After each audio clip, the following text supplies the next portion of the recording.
बोलो मंगला गौरी मैया की जय। एक छोटा सा गांव था। उसमें एक साहूकार रहता था। साहूकार बहुत धनवान था, लेकिन उसके कोई संतान नहीं थी। वो दोनों बहुत दुखी रहते। पति पत्नी अपनी सारी खुशियां उनके पास थी, लेकिन संतान नहीं होने से उनको बहुत कष्ट होता था। एक दिन उनके घर में कुछ महात्मा आए। पति पत्नी ने उनकी बहुत अच्छी तरीके से सेवा करी और उनसे उनको अपना दुख बताया। तब महात्मा ने उनको कहा कि हे साहूकार, तू अपनी पत्नी से कहे कि वो सावन के महीने में जो पहला मंगलवार आए, उसी से मंगला गौरी का व्रत प्रारंभ करे। उस व्रत को करने से उनके सारे कष्ट दूर हो जाएंगे, उनको संतान की प्राप्ति होगी।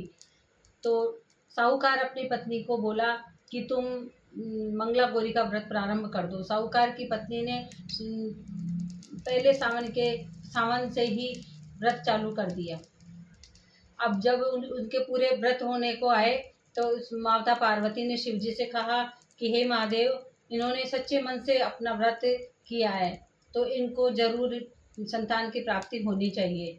तो रात को शिव जी आए साहूकार के सपने में और उन्होंने कहा कि हे साहूकार, पास के बगीचे में एक आम का पेड़ है, उसके नीचे गणेश जी की मूर्ति स्थापित हो रही है। तो उसी आम के पेड़ से तू एक आम तोड़ के ला और अपनी पत्नी को दे दे। अगर तेरी पत्नी ने वो आम खा लिया तो संतान की प्राप्ति जरूर होगी। साहूकार गया और बहुत खोजने पे उसको वो आम का पेड़ मिला। वो आम तोड़ने के लिए जैसे ही साहूकार ने पत्थर मारे, तो पत्थर गणेश जी की मूर्ति पे आके लगा।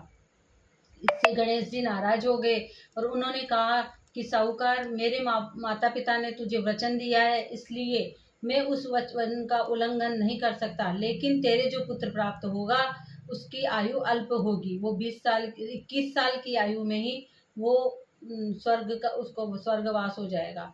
तो उसने कहा कि ठीक। वो अपने मन में सोचा कि क्या करूं, मैं अपनी पत्नी को ये बात कैसे बताऊं।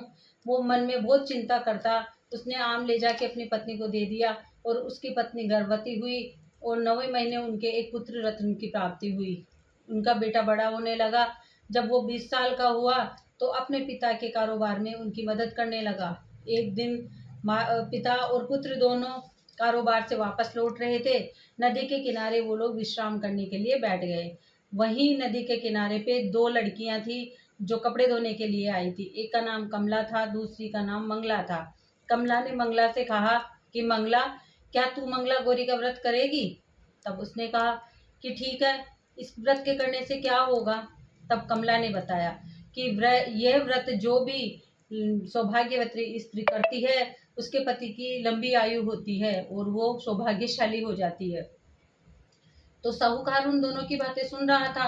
अब उसने सोचा कि अगर मेरे बेटे की शादी इस मंगला से हो जाए, तो मेरे बेटे को जो श्राप मिला है वो उससे मिट जाएगा और मेरे बेटे की भी आयु लंबी हो जाएगी।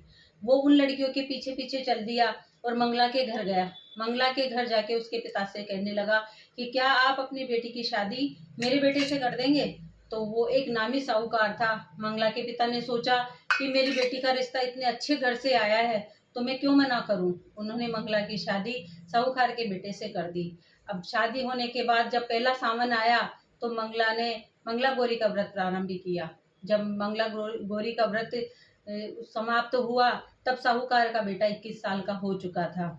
तो पार्वती जी ने आके और मंगला को वचन दिया कि हे मंगला, मैं तेरे व्रत और तपस्या से बहुत खुश हूँ।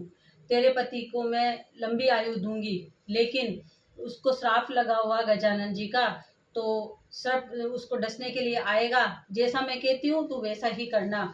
तो उसने कहा कि ठीक है, मैं वैसा ही करूँगी। पार्वती जी ने कहा कि मंगलवार के दिन, जब तेरा लास्ट मंगलवार हो, तो उस दिन तू एक दूध का कटोरा लेना, एक मिट्टी का घड़ा लेना और दूध के कटोरे के पास ही रख देना। जब सांप तेरे पति को डसने आएगा, तो वो दूध पिएगा। दूध पी के और वो मिट्टी के घड़े में चला जाएगा। तब उसका मुंह कपड़े से बांध के और तू उसे जंगल में छोड़ आना। तेरे पति का जो संकट मंडरा रहा है वो टल जाएगा। मंगला ने वैसा ही किया। सांप आया, दूध पिया और घड़े में चला गया। उसने उसका मुंह बांधा और उसको जंगल में छोड़ आई। सुबह हुई तो उसने ये घटना सबको बताई। सब अचंभित हुए और सब बहुत खुश भी हुए। साहूकार और साहूकार की पत्नी बहुत खुश हुए और उसने मंगला को अपने सीने से लगा लिया कि उसकी वजह से उनके बेटे की आयु लंबी हो गई थी। हे मंगला गौरी, जैसे उसके बेटे की आयु लंबी करी वैसे सभी की करना। बोलो मंगला गौरी मैया की जय। राधे राधे।